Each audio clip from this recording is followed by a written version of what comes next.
That cache of leaked American classified documents has revealed what intelligence the US has collected on other countries, but also, as you say, some details about Britain's involvement along with other Western countries in Ukraine. Images of documents have appeared on that messaging app Discord as long ago as early March. And what's unusual is that those leaks have been made in chat rooms connected to online video games.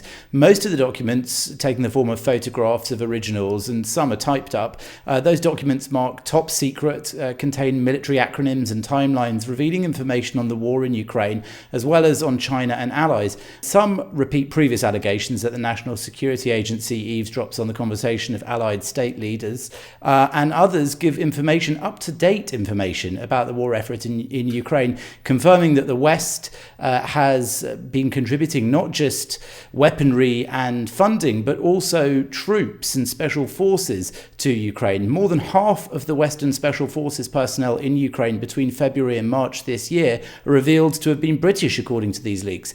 The Ministry of Defence here says that the leak shows a serious degree of inaccuracy, but the leaks also detail weapons deliveries and battalion strengths. Ukraine is said to be so short of anti-aircraft missiles that the Russians may gain air superiority by the end of next month. The real damage, of course, here is not just to the Ukrainian war effort, but it's also that this exposes which Russian agencies the US knows most about, and that allows Moscow to cut off those sources of information that America's relying on for its intelligence. A spokesman for the UK's Ministry of Defence posted on Twitter saying the widely reported leak of alleged classified US information has demonstrated a serious level of inaccuracy.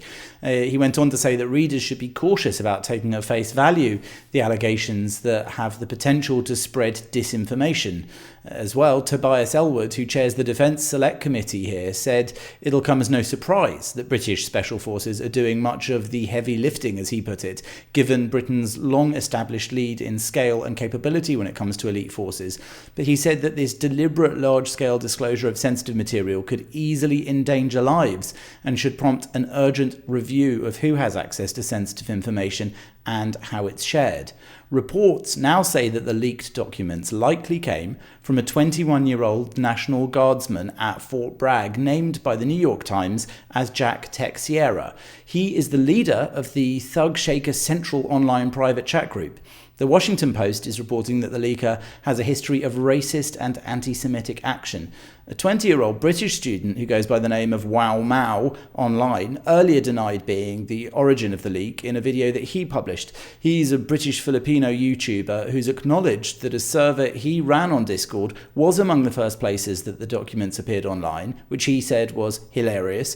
But he said that he wasn't the originator of the leaks. He is just, as he put it, a roadblock that the CIA had to go through in the trail to find who the leaker actually was. Now, two members of the chat room described the Air National Guardsman Teixeira to the Washington Post on Wednesday night, saying that he's fit, he's strong, he's armed, he's trained, just about everything you can expect out of some sort of crazy movie, and added that he's a young, charismatic man who loves nature, God, shooting guns, and racing cars. The paper says it's seen videos and photos of the man as well, and recordings of his interactions with members of the group. In one video, they say he's seen at a shooting range with a large rifle, yelling racial and anti-Semitic insults to the camera before firing multiple rounds at a target.